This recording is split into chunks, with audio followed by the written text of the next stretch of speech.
आर्हत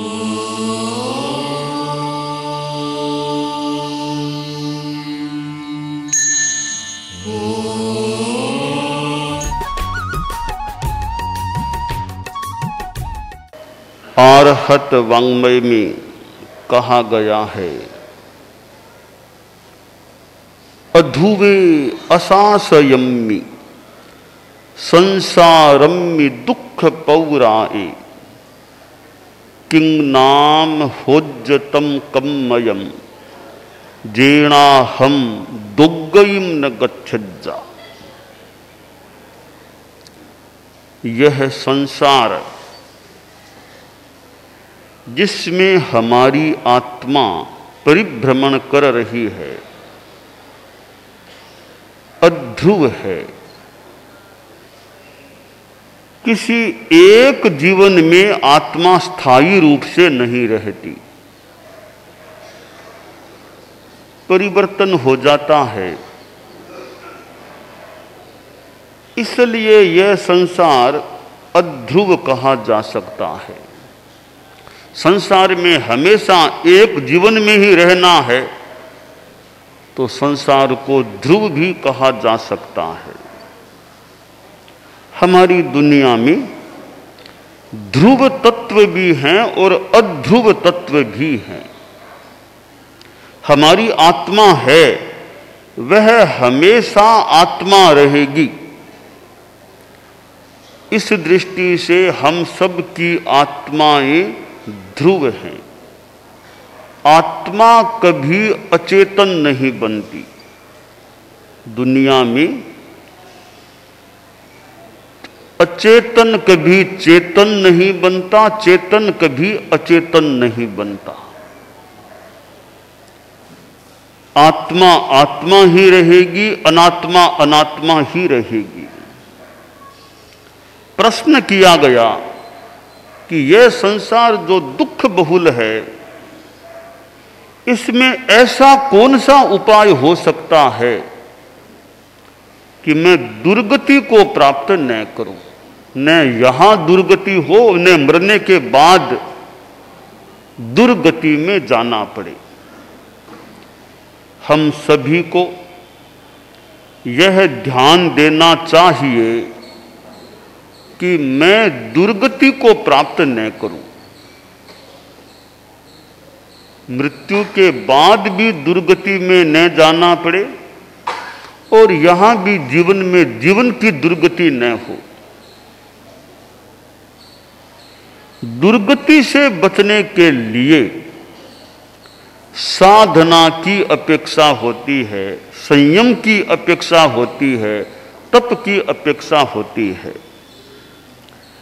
अगर जीवन में संयम है और तप है तो आशा की जा सकती है कि दुर्गति से बचाव हो सकेगा। इस जीवन के बाद दुर्गति में नहीं जाना पड़ेगा। संयम और तप में यह शक्ति है कि वह आत्मा को दुर्गति से बचा सकती है। संयम और तप की साधना हमें अपने जीवन में करनी चाहिए। साधु बन जाना तो बहुत ही बड़ी संयम की साधना हो जाती है, तपह आराधना भी हो जाती है। हर आदमी साधु बन जाए यह तो अति आशा हो सकेगी, कठिन काम है। गृहस्थ जीवन में रहते हुए भी आदमी संयम का जीवन जिए। संयम का जीवन कैसे जिए? जैसे एक बात है कि जिंदगी में कभी नशा नहीं करना, न शराब, न बीड़ी, न सिगरेट, न खैनी, न गुटखा, कुछ भी नशा जीवन में नहीं करना। यह संकल्प है, अभिग्रह है।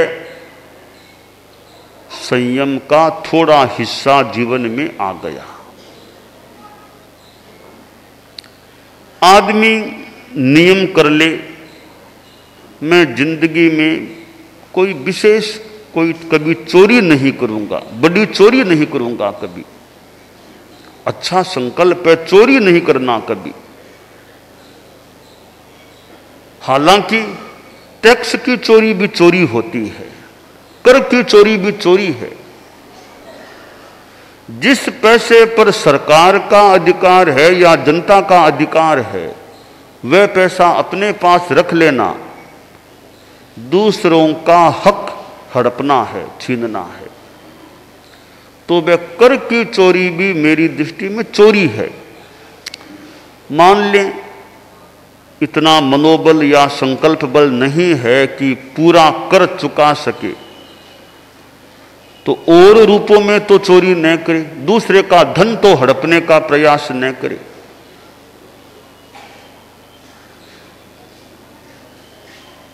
धोखाधड़ी से आदमी बचने का प्रयास करे और गलत बात कहने से जितना बच सके बचने का प्रयास करे, यानी ईमानदारी रखे। ईमानदारी का संकल्प है, जितनी मात्रा में संकल्प है उतनी मात्रा में और संयम जीवन में आ गया। आदमी यह प्रयास रखे कि मैं गुस्सा नहीं करूंगा, जबान से अपशब्द किसी को नहीं बोलूंगा, गाली नहीं निकालूंगा। कठिन काम है पूरा गुस्सा तो छोड़ना, पर ज्यादा गुस्सा न करे। थोड़ा बहुत तो मान लो जीवन है, आ जाए कभी बात बात में मन में कुछ तेजी आ जाए, परंतु वो ज्यादा मात्रा में न हो। थोड़ा गुस्सा तो अब आम आदमी को आ सकता है, साधुओं को भी गुस्सा ऐसे आ जाता है। तो हम जितना प्रयास कर सके भी गुस्सा नहीं आए। कोई बात कहनी है तो उसमें शांति रखे, उग्रता नहीं रखे।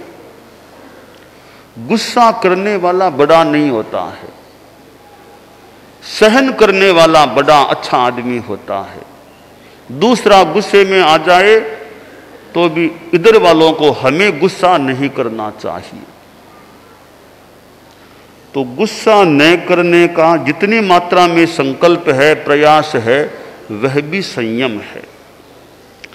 तो जीवन में नशा मुक्ति है, जीवन में ईमानदारी है, जीवन में गुस्सा से विरमण है,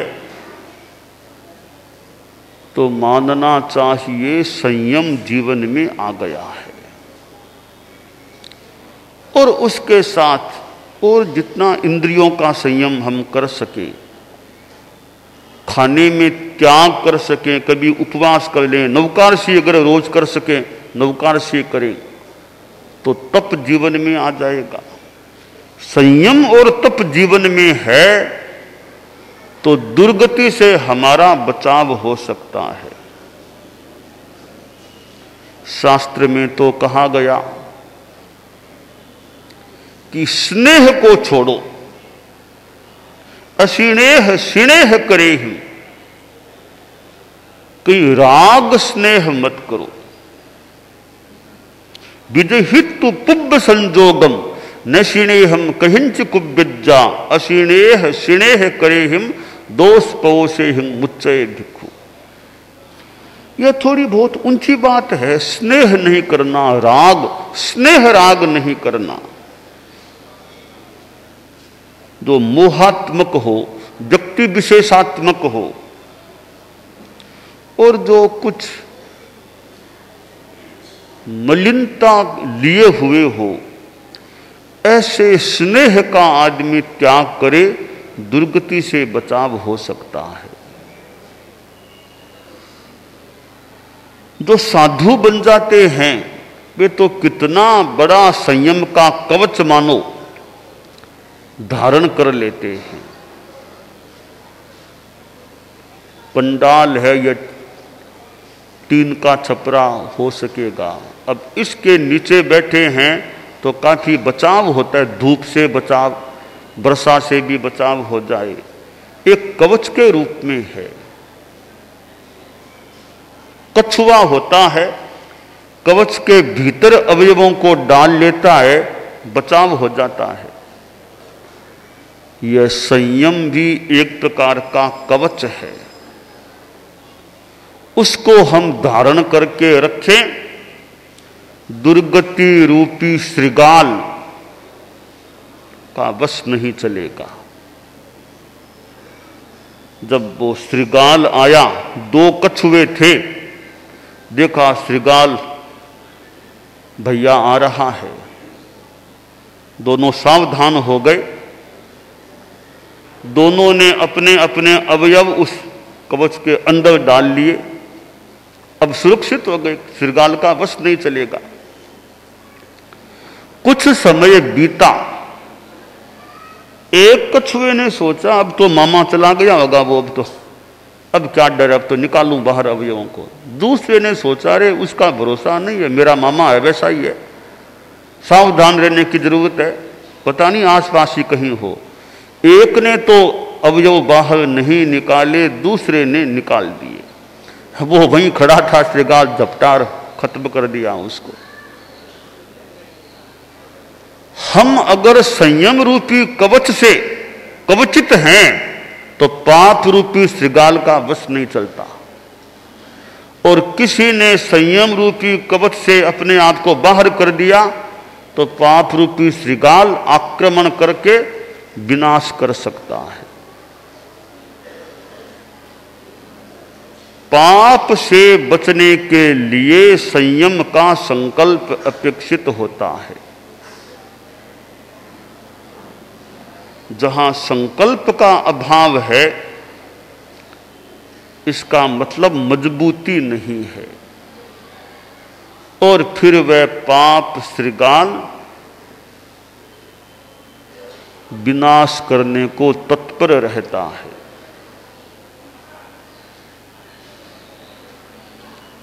तो गृहस्थ आदमी को ध्यान देना चाहिए कि मेरे में संयम की साधना कितनी है। परम पूज्य गुरुदेव तुलसी ने अनुव्रत की बात बताई। अनुव्रत का संकल्प भी एक संयम की साधना है, एक कवच है।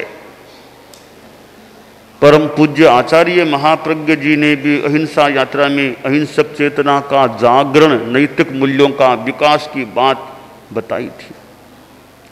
तो छोटे छोटे संकल्प जीवन में आ जाते हैं तो विकल्प कुछ दूर हो सकते हैं। संकल्प है अच्छा तो विकल्प दूर हो सकता है। संकल्प कर लिया आज उपवास है, नहीं खाना खाने का त्याग, अब विकल्प नहीं कि क्या खाऊं, मिठाई खाऊं, खाना ही नहीं है, फिर विकल्प की बात ही नहीं है। तो संकल्प अच्छा है तो विकल्प को मिटने का मौका मिलेगा। संकल्प नहीं है वो चीज लूं, वो लूं, तो कितने विकल्प दिमाग में आ सकते हैं। एक दृष्टि से संकल्प का मानो विरोधी विकल्प है, विकल्प का विरोधी संकल्प है। यूं एक साथ भी संकल्प विकल्प शब्द भी काम आता है, पर अच्छे संदर्भ में संकल्प है, अच्छे संदर्भ में, तो खराब विकल्पों को मिटने का मौका मिलता है, उठने का मौका नहीं मिले। अनुव्रत एक ऐसा संकल्प है कि असंयम के विकल्प को दूर करने का काम करता है। अहिंसा यात्रा में हम सद्भावना, नैतिकता, नशा मुक्ति की बात बताते हैं। ये 3 संकल्प जीवन में आ जाएं, बहुत बढ़िया संकल्प है। यह संकल्पत्रयी अनेक समस्याओं का समाधान बन सकती है। जिंदगी में सद्भावना रे, बैर विरोध, दंगा फसाद बेकार, इसमें नहीं जाना। नैतिकता रखना, बेईमानी से बचना और नशे से बचना, आदमी का जीवन काफी अच्छा बन सकता है।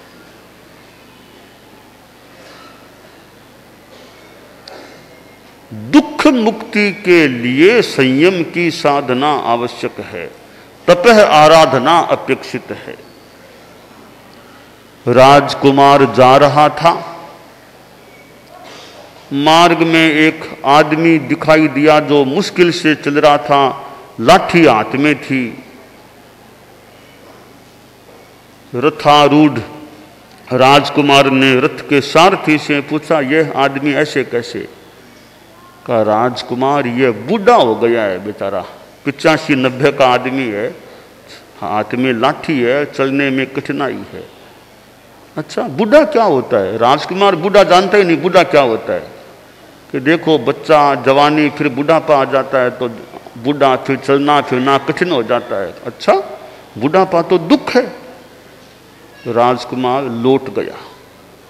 फिर कभी बाहर जाने का काम पड़ा, एक और आदमी दिखाई दिया, अस्वाभाविक सा लग रहा था। कि सारथी से पूछा, ये ऐसे कैसे? यह तो बूढ़ा नहीं, ये ऐसे कैसे? सारथी बोला, बूढ़ा तो नहीं, ये बीमार पड़ गया, रुग्ण है, इसलिए इसके चलने में कठिनाई है, शरीर ऐसे हो गया, रुग्ण आदमी है, बीमार है। ये बीमार क्या है? भी शरीर में व्याधियां पैदा हो सकती हैं, ये बीमार है। अच्छा, बीमारी भी दुख है। फिर राजकुमार उदास होकर लौट गया। तीसरी बार फिर जाने का काम पड़ा तो कई लोग जा रहे थे, कंधों पर किसी को लिए हुए, यूं कुछ बोलते हुए जा रहे थे। राजकुमार ने पूछा, सारथी ये क्या यात्रा, कहाँ जा रहे हैं, किस यहाँ, इसको कहाँ ले जा रहे हैं? सारथी बोला, इस आदमी की मृत्यु हो गई, सब यात्रा जा रही है, स्मशान में ले जाकर दाह संस्कार करेंगे। मृत्यु क्या होती है? राजकुमार मृत्यु को जानता ही नहीं, क्या मृत्यु होती है। देखो, जन्म में फिर कभी मृत्यु, अवसान, समाप्ति जीवन की होती है। अच्छा, तो क्या हर आदमी मरता है क्या यूं? हाँ, हर आदमी क्या, हर प्राणी मरता है, तो मैं भी मरूंगा क्या? राजकुमार, मेरे मुंह से क्यों कहलवाते हो कि राजकुमार मरेगा? मरने वाली हम बहुत, आप क्यों मरोगे? तो सच्चाई यह है, हर आदमी को ही मरना पड़ता है। भले मंगल कामना कितनी भी कर दूं मैं, चिरायु तो आप फिर भी हो सकते हैं, फिर एक दिन तो मरना पड़ता है। राजकुमार हो चाहे अमर कुमार हो, कोई हो, एक दिन तो मरना पड़ता है। देवता का भी जीवन पूरा होता है। राजकुमार उदास हो गया, अरे मरना भी तो दुख है, लौट गया। जन्मम दुखम जरा दुखम रोगा ये मरना नहीं, अहो दुखो हु संसारो दत्त की संति जन। जन्म भी दुख है, शास्त्र में कहा गया, बुढ़ापा दुख है, रोग दुख है, मृत्यु दुख है। संसार में कितना दुख है जहां जीव क्लिष्ट होते हैं। फिर एक बार राजकुमार बाहर गया, एक कोई अलग सी वेशभूषा में आदमी को देखा। पूछा, सारथी ये आदमी कौन, ऐसे कैसे कपड़े पहने हुए? राजकुमार, ये आम आदमी नहीं, ये साधु है, सन्यासी बाबा है, ये गृहस्थों से अलग है। बाबा क्यों बना, सन्यासी क्यों बना? दुख मुक्ति के लिए सन्यासी बना है। आज राजकुमार को समाधान मिला कि जो दुख मैंने देखे थे, बुढ़ापा, बीमारी, मृत्यु, उन दुखों से छुटकारा पाने का रास्ता है सन्यासी बन जाना, साधना करना। राजकुमार लौट गया और अब मन में यह भावना की कैसे मैं साधु बनूं, गृह त्यागी बनूं, और अवसर देखकर रात को निकल पड़ा, साधु बन भी गया। दुर्गति से बचने का सबसे बढ़िया मार्ग है साधु के रूप में संयम की साधना करना। उतने न हो सके तो फिर जितनी गृहस्थावस्था में भी, जिस रूप में भी संयम की साधना हो सके, वह संयम की साधना करना। तो शास्त्रकार ने सुंदर बात कही है कि यह जो अध्रुव अशाश्वत संसार है, उसमें हम इस बात का ध्यान रखें कि दुर्गति में न जाना पड़े। और दुर्गति से बचने के लिए आदमी स्नेह राग को छोड़े, असंयम से जितना बच सके बचे, तप की आराधना जितनी कर सके उतनी करने का प्रयास करें। जीवन में एक उम्र आने के बाद तो थोड़ा मोड़ भी लेना चाहिए। मुझे जानकारी मिली, मेरे संसार पक्षीय ज्येष्ठ भ्राता श्री सुजानमल जी दुगड़ आज 75 वर्ष पूरे कर रहे हैं।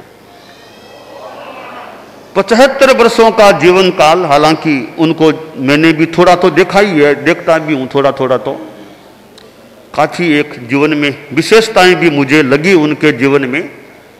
कुछ अपने मानो उनका सिद्धांत परक चिंतन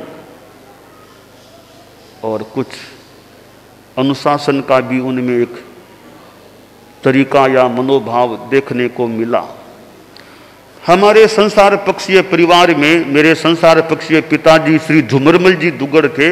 मैं जब करीब 7 वर्ष का था तब पिता श्री संसार पक्षीय का देहावसान हो गया था। हम 6 भाई संसार में थे, माताजी थी। हमारे परिवार में एक तरह से जहां तक मैंने जाना देखता हूं, परिवार के मुखिया सुजानमल जी दुगड़ थे। पिताजी चल गए थे, फिर दादाजी भी बाद में चल गए संसार पक्षीय। परिवार के एक तरह से कर्तव्यकर्ता मुखिया सुजानमल जी दुगड़। और मेरे भी जब दीक्षा के भाव हुए, आखिर दीक्षा की अनुमति देने में उनका योगदान था। संभवतः माँ जी का तो था भी, भाई जी का ही वैसे, जैसा भाई जी का ही वैसा होगा। भाई जी संसार पक्षीय का योगदान रहा मेरी दीक्षा में। गुरुदेव तुलसी को उन्होंने अर्ज की थी, आप मेहरबानी कराइए मेरे भाई को दीक्षा दिलाइए। तो दिल्ली गए थे अर्ज करने के लिए, फिर गुरुदेव ने कृपा की, मुझे दीक्षा का आदेश भी दिलाया। तो मेरी दीक्षा होने में मेरे संसार पक्षीय ज्येष्ठ भ्राता जो आज 75 वर्ष की संपन्नता कर रहे हैं, उनका मैं योगदान मानता हूं।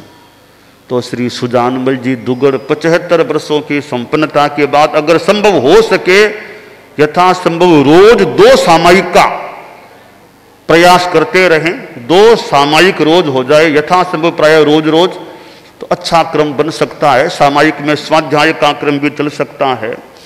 और भी जितना रात्रि भोजन का जितना संयमन हो सके वह करें, और जितना कषाय मंदता का प्रयास हो सके वह करें। उनका आगे का समय खूब आध्यात्मिकता से परिपूर्ण होकर के बीते, या जितना अध्यात्म का अभ्यास हो सके उतना करें। मेरी उनके प्रति मंगल कामना।